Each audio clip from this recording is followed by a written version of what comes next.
On June 22nd, 2025, at approximately 2:10 in the morning Iranian time, the lead pilot of a B-2 Spirit stealth bomber opened the aircraft's bomb bay somewhere above northwestern Iran.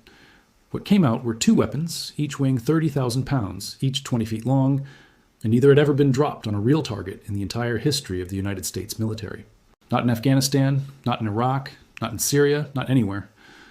For 14 years since entering service in 2011, the Massive Ordnance Penetrator had existed as a theoretical deterrent, a weapon tested in the deserts of New Mexico, but never proven in actual combat. That changed in a 25-minute window over Iran.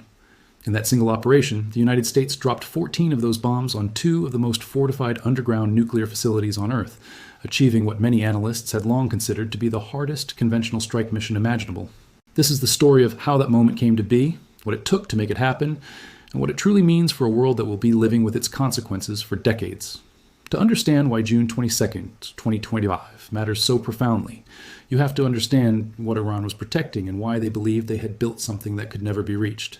The story begins in the mountains near Qom, a city approximately 180 kilometers south of Tehran, known primarily as one of Iran's most important religious centers. Beneath the rocky terrain there, starting sometime between 2006 and 2007, Iran began secretly carving out one of the most ambitious military construction projects of the modern era. Workers hollowed out tunnels deep into the mountain, reinforcing them with layers of concrete and steel, building what would eventually become the Fordow fuel enrichment plant. The goal was straightforward: create a nuclear facility so far underground, so heavily protected, and so physically impossible to reach from the air that no enemy on Earth could ever stop what happened inside those tunnels. Iran was not subtle about its intentions. When it eventually wrote to the International Atomic Energy Agency in October 2009 to explain the facility's existence, the letter stated explicitly that the decision to build underground was a direct result of threats of military attacks against Iran. Tehran was, in other words, openly acknowledging that it had constructed Fordow specifically to be bomb-proof. By the time the West found out about Fordow, the facility was nearly operational. In September 2009, standing alongside French President Nicolas Sarkozy and British Prime Minister Gordon Brown at the G20 summit in Pittsburgh, United States President Barack Obama announced to the world that American, British, and French intelligence had discovered Iran's secret underground enrichment plant. Obama said the size and configuration of the facility was inconsistent with a peaceful nuclear program. The announcement sent shockwaves through the international community. The main halls of Fordow were estimated to be between 80 and 90 meters below the surface, somewhere between 262 and 295 feet underground, beneath solid limestone and rock, inside a mountain that sat on an Islamic Revolutionary Guard Corps base. At that depth, the facility was effectively immune to everything in the Israeli arsenal and most of what the American arsenal could deliver through conventional means. Analysts at the Bulletin of the Atomic Scientists noted that Fordow's underground location meant it could theoretically continue to operate even after every other nuclear facility in the country had been destroyed, with its material then potentially fueling nuclear weapons produced elsewhere in secret. That was not a theoretical concern. It was the precise nightmare scenario driving American and Israeli strategic planning. What made the situation more urgent was what Iran was actually doing inside those tunnels. By May 2025, the IAEA's most recent comprehensive assessment revealed that Iran had accumulated 449 kilograms of uranium enriched to 60% purity. A stockpile the agency estimated was sufficient to theoretically build 9 to 11 nuclear weapons, if refined to the 90% threshold considered weapons grade.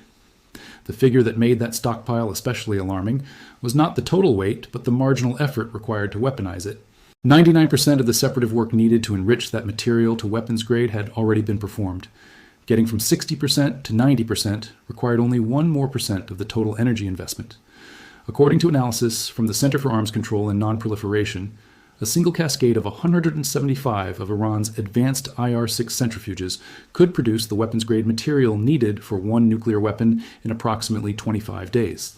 Before the strikes, Fordow alone housed at least 1,419 of those advanced IR-6 centrifuges.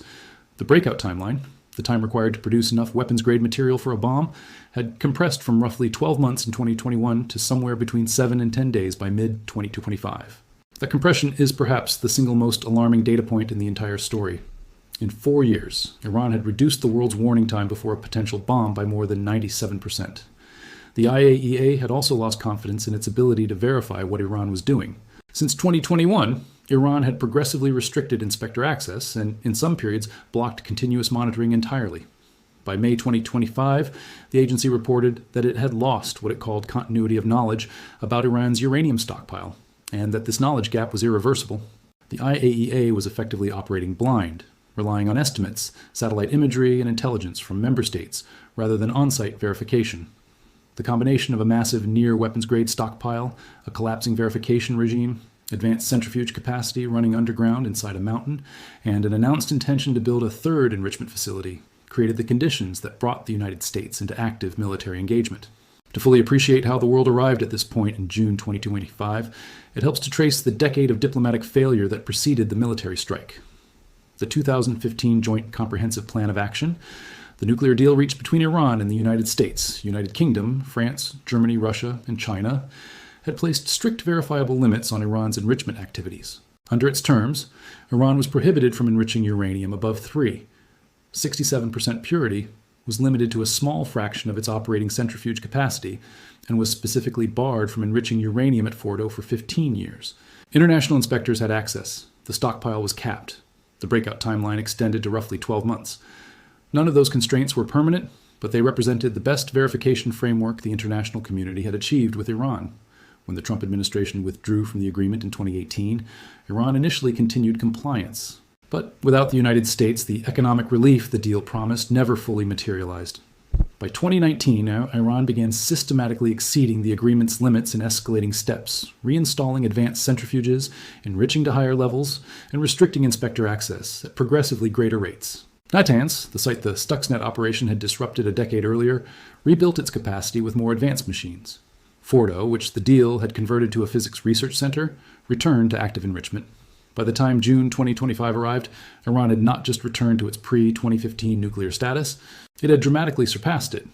The very framework that had been designed to prevent the 2025 crisis had been allowed to collapse, and what emerged on the other side was a program far more advanced than the one the diplomats had originally sought to constrain.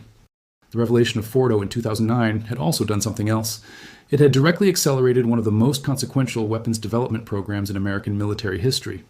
The United States Air Force and the Defense Threat Reduction Agency had been working on what was informal Y, called the Big BLU program since 2002, with a formal military requirement established in 2004 after bomb damage assessments from the 2003 invasion of Iraq showed that existing bunker-busting munitions could not reliably destroy the most fortified underground targets.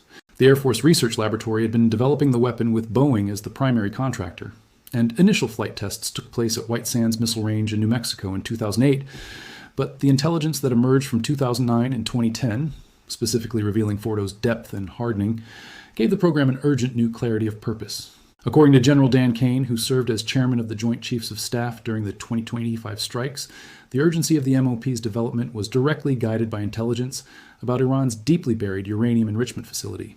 The weapon was not built in response to a general threat. It was built in response to a specific mountain in northwestern Iran. That fact is worth sitting with. For 15 years, the United States had been constructing a single bomb for a single target, and that target was Fordow.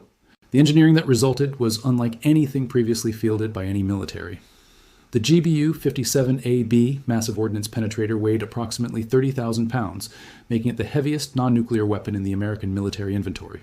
Its casing was constructed from high-density Eglin steel alloy, specifically engineered to withstand the physical shock of boring through layers of concrete and rock before detonating. The weapon used GPS and inertial navigation guidance to achieve precision. Engineers equipped it with a specialized void-sensing fuse, a system designed to detect when the bomb had passed through a layer of material and reached an air pocket or interior space, triggering detonation inside the structure rather than on approach. That distinction is not trivial. A bomb that explodes on the surface creates a hole. A bomb that explodes inside a facility destroys what the facility contains. The GBU-57 entered operational service in 2011 and was progressively refined through multiple rounds of improvements over the following years. Only one aircraft in the American arsenal could carry it, the B-2 Spirit stealth bomber. Each B-2 could carry 2 of these weapons. The weapon existed for one purpose, and for 14 years, it waited. The events that finally triggered Operation Midnight Hammer did not begin on June 22, 2025. The immediate crisis erupted on June 12 and 13, 2025, when Israel launched a series of preemptive strikes against Iranian nuclear infrastructure in what became known as Operation Rising Lion. Israeli forces struck significant portions of the Natanz centrifuge hall, power supply systems, and surface support buildings at various sites. But Israeli munitions, regardless of their sophistication, could not reach Fordow. The facility was simply too deep and too hardened. The IAEA's assessment following those initial Israeli strikes sharpened the urgency for American planners considerably. Iran had enough enriched uranium for 9 nuclear weapons. Iran announced plans for a third enrichment facility, and intelligence suggested that the underground enrichment program at Fordow was still intact and potentially still running. President Trump authorized direct American military participation. What followed was a planning and execution process of extraordinary secrecy. The deception architecture built into Operation Midnight Hammer was layered and sophisticated, and it deliberately exploited something military planners had come to understand well in recent years: the global community of open-source intelligence analysts who track military aircraft movements using publicly available flight data, radio frequency monitoring, and satellite imagery. This community, active on social media and in specialized forums, had become skilled at detecting B-2 movements, in part because only 19 of those aircraft exist in the entire world, making every deployment trackable and significant. Military planners decided to turn that attention into a weapon. At 12:01 in the morning on Saturday, June 21st, 2025, a large package of B-2 Spirit stealth bombers launched from Whiteman Air Force Base in Missouri. The force split almost immediately into 2 groups. One group turned west and flew toward the Pacific Ocean, following flight paths consistent with a deployment to Andersen Air Force Base on the island of Guam. These aircraft made themselves detectable in the ways that interested observers expected. They flew with a cover footprint that open-source intelligence analysts could track.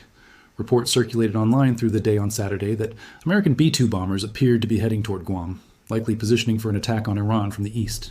The story made operational sense. It matched established American basing patterns. It was exactly the story that planners had designed people to believe. The 7 B-2s that actually mattered had already turned east. They flew with minimal communications, crossing the Atlantic Ocean in near-total radio silence. The deception was held by only an extremely small number of planners and key leaders in Washington and at Central Command headquarters in Tampa. Throughout an 18-hour flight into the target area, the aircraft completed multiple in-flight refueling operations. The tankers supporting the eastbound strike force were also operating without civilian visible transponders, hidden from tracking. General Kane later described a technique in which the decoy aircraft used what one analyst characterized as a conceal and reveal tactic, making the westbound B-2s visible to observers while the eastbound strike force maintained absolute stealth. The fact that the actual strike package remained undetected by multiple parties across an 18-hour transatlantic flight, given how closely B-2 movements are normally monitored, represented the deception operation working exactly as designed. As the bombers crossed land and entered the Middle East, they linked up with a broader support package that included 4th and 5th generation fighters, likely F-22 Raptors, F-35s, and F-15 Eagles. These fast-moving aircraft pushed out ahead of the strike force at high altitude and high speed, sweeping the airspace in front of the B-2s, checking for Iranian fighter aircraft and surface-to-air missile threats. The timing of this sweep was critical and unforgiving. If the escort aircraft moved too early, Iranian air defenses would have time to recover and reactivate. If they moved too late, they would interfere with the bomb runs. The coordination required across more than 125 aircraft total, operating with minimal radio communications across multiple countries and time zones, represented an extraordinary feat of planning and discipline. At approximately 5 p.m. Eastern Time on Saturday, just before the strike package entered Iranian airspace, a United States Navy guided missile submarine operating somewhere in the region launched more than 24 Tomahawk cruise missiles. Their target was the Isfahan nuclear site, Iran's largest nuclear research complex. The use of submarine-launched Tomahawks rather than bunker-busting bombs at Isfahan was deliberate and reflected a hard intelligence reality. Isfahan's most sensitive lower levels were buried even deeper than Fordow, beyond the reliable penetration depth of even the GBU-57. One intelligence source later reported that there was an understanding among planners that the MOP would likely not successfully penetrate Isfahan's lowest levels. The Tomahawks targeted surface infrastructure, support buildings, and accessible portions of the complex, delivering what damage was achievable rather than gambling on penetration of what was not. At 6:40 p.m. Eastern Time, 2:10 a.m. in Iran, the lead B-2 over the Fordow Ridge opened its bomb bay. The first 2 GBU-57 Massive Ordnance Penetrators ever dropped in combat fell through the Iranian night and bored into the mountain above the underground facility. General Kane later explained that initial bombs were used partly to break through concrete caps that Iran had placed over the facility's ventilation shafts, a last-ditch effort by Iranian engineers to block exactly this type of attack. After those first 2 weapons had cleared the way, the remaining 5 B-2s in the strike package dropped 2 more weapons each, hitting multiple aim points across the Fordow complex in sequence. A 7th B-2 simultaneously dropped 2 MOPs on the centrifuge facility at Natanz. Over a span of 25 minutes, 14 massive ordnance penetrators were released on 2 underground nuclear sites. Then the aircraft turned for home, They were, as General Kane noted, in and out and back without a single shot having been fired at them on the way in. The 7 bombers crossed the Mediterranean, refueled again over the ocean, and eventually returned to Whiteman Air Force Base after a total continuous mission duration of approximately 37 hours in the air, the longest B-2 Spirit operational mission since the weeks immediately following September 11, 2001, and the first time in history that the Massive Ordnance Penetrator had been used against a real target. In the immediate aftermath, the official American assessment was sweeping. President Trump announced that all 3 nuclear sites in Iran, Fordow, Natanz, and Isfahan, had been completely and totally obliterated. Defense Secretary Pete Hegseth declared Iran's nuclear ambitions obliterated. General Kane presented preliminary battle damage assessments, suggesting all 3 sites had sustained extremely severe damage and destruction, while acknowledging that final assessments would take time. CIA Director John Ratcliffe confirmed the damage was significant. Satellite imagery from Maxar Technologies, captured on June 22nd, after the strikes, showed multiple large-diameter penetration holes on the ridge above the Fordow underground complex, blocked tunnel entrances, and a layer of gray-blue ash spread across a wide area of the site. Iranian Foreign Minister Abbas Araghchi publicly acknowledged severe damage to the nuclear facilities. Iran's nuclear agency confirmed all 3 sites had been struck. Within 48 hours, President Trump had brokered a ceasefire between Israel and Iran, officially ending what had become known as the 12-day war of 2025. Iran retaliated by firing approximately 14 ballistic missiles at Al Udeid Air Base in Qatar, the major American military hub in the region, on June 23rd, but 13 of those missiles were intercepted. 1 impacted the base, and no American casualties were reported.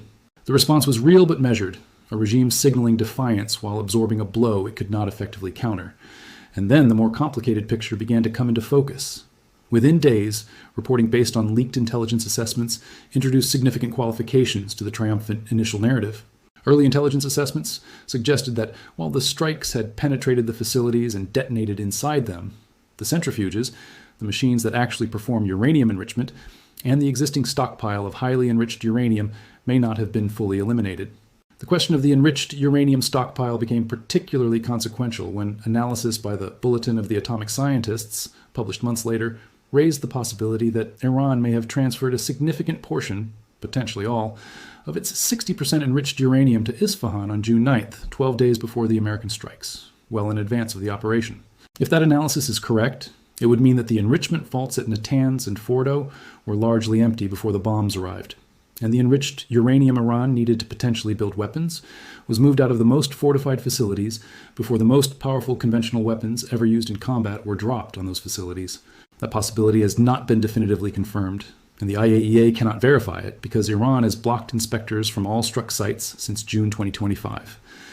But it represents a critical gap in the certainty with which anyone can claim to know what Operation Midnight Hammer actually destroyed. The debate over the true extent of the damage divided expert communities and intelligence agencies in ways that quickly became publicly visible. The Center for Strategic and International Studies noted that while the attacks had likely inflicted significant damage on critical nuclear facilities, in the short term, their ultimate success in halting Iran's nuclear program was far from assured. The Nuclear Research Institute, ISIS, analyzing high-resolution commercial satellite imagery of all principal sites, concluded that the operations had caused massive damage and set back Iran's nuclear program significantly, while carefully stopping short of using the word permanently. The Pentagon's own July 2025 assessment, disclosed by a Defense Department spokesman, estimated Iran's nuclear program had been set back by 1 to 2 years, with language indicating their estimate was closer to 2. Director of National Intelligence Tulsi Gabbard stated publicly that if Iran chose to rebuild, it would have to rebuild all 3 facilities entirely, a process that would take years. That phrase, if Iran chose to rebuild, contained within it the entire unresolved strategic question at the heart of Operation Midnight Hammer. You can destroy machines. You cannot destroy knowledge. Every Iranian engineer who understood how to build and operate an advanced centrifuge cascade was still alive. Every technical document, every computer model, every design specification for the IR-6 centrifuge could be reconstructed. The physical infrastructure of Fordow was damaged or destroyed. The human capital and intellectual property behind Iran's enrichment program was not. The developments that followed the ceasefire made the unresolved nature of the strategic outcome increasingly clear. In October 2025, Iran's Ministry of Foreign Affairs formally announced that all obligations under the Joint Comprehensive Plan of Action had expired, officially ending all remaining international oversight of Iran's nuclear program. The IAEA, which had been attempting to re-enter the country since June, confirmed it could no longer verify Iran's enriched uranium stockpiles. The verification architecture that had been the cornerstone of nuclear diplomacy with Iran for a decade had effectively ceased to exist. Then, satellite imagery released in November 2025 documented continued and accelerating construction at a site south of Natanz, known informally as Pickaxe Mountain, with a security wall around the perimeter, expanded tunnel networks, and construction activity suggesting the facility was being built at a depth of 80 to 100 meters or more. Iran was not conceding that underground facilities were vulnerable. Iran was concluding that its existing underground facilities had not been deep enough, and it was digging deeper.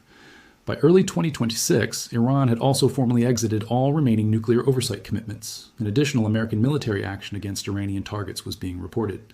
The domestic situation inside Iran had also grown dramatically more volatile. A wave of protests in late 2025 and early 2026 turned into one of the most violent internal crackdowns in the regime's history, with estimates of tens of thousands killed by regime security forces in early 2026. For leadership facing that level of internal challenge, the nuclear program was not an asset to be negotiated away. It was the ultimate guarantee of regime survival, the insurance policy that no foreign power would attempt regime change if the regime possessed the ability to build nuclear weapons. Every bomb dropped on Fordow may have reinforced exactly that strategic logic. What then should we make of Operation Midnight Hammer when examined honestly and completely? Several things are clearly true and worth stating directly. The operation demonstrated a combination of military capabilities that no other nation on Earth currently possesses.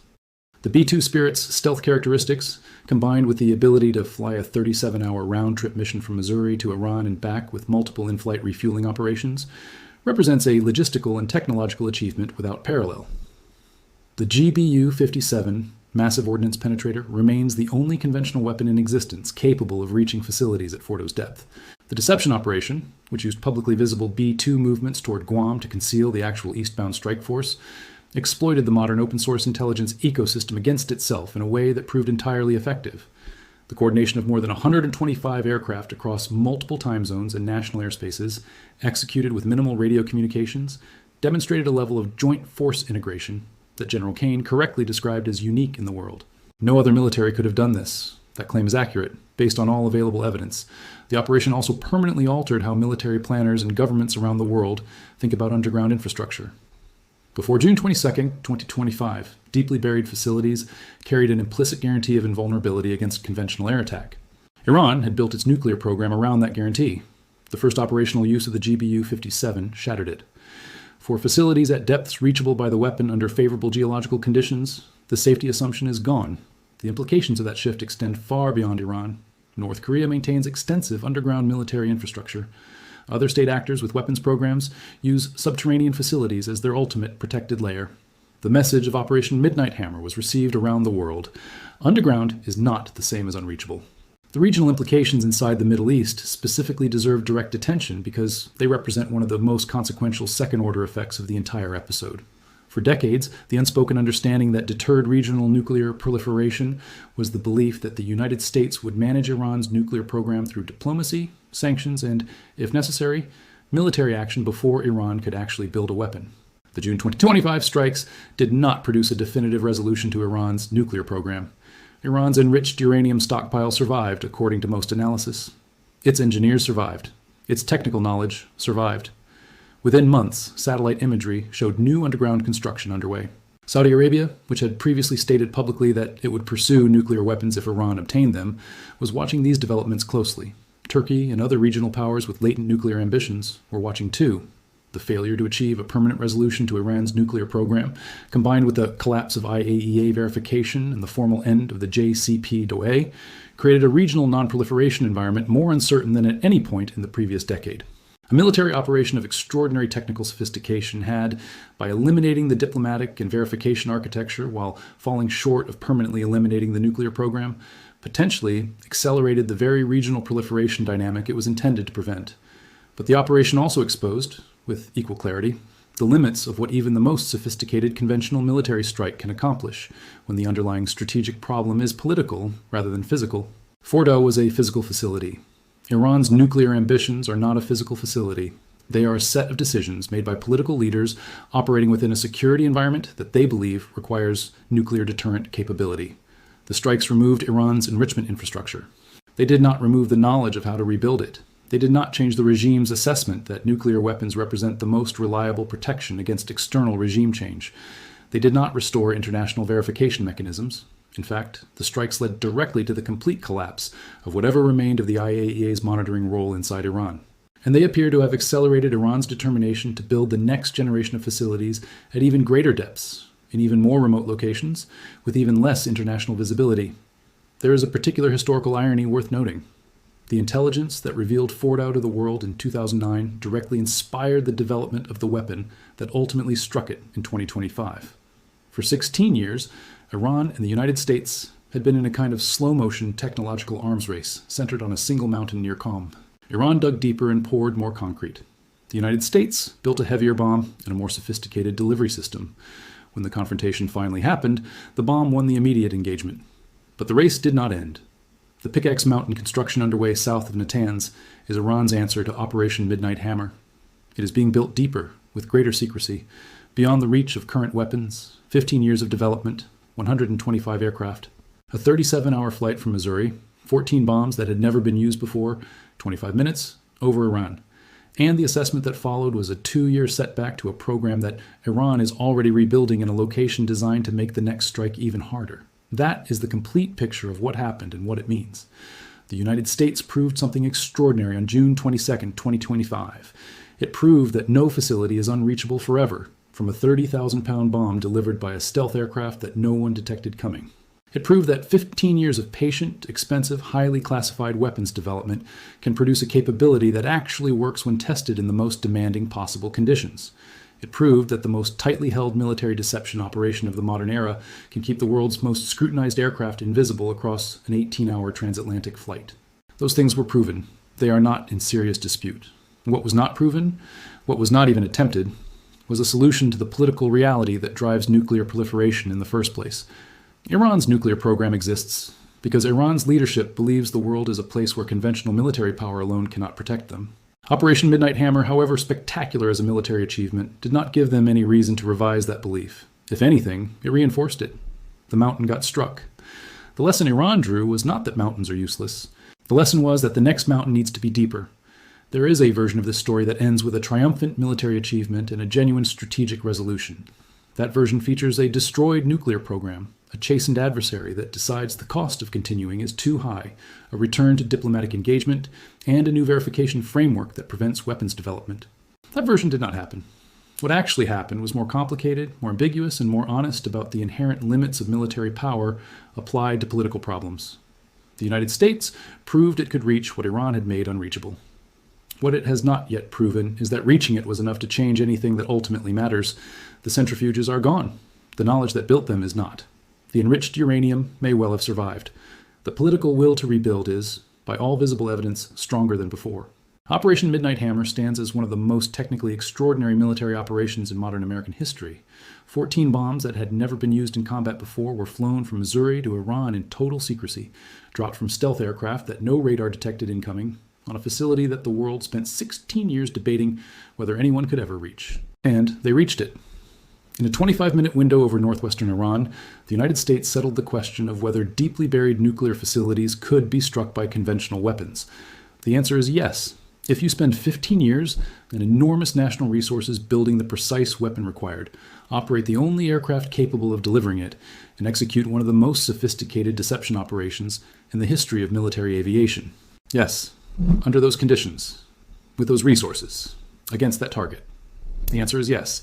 What comes after that answer is the harder question, and it remains unanswered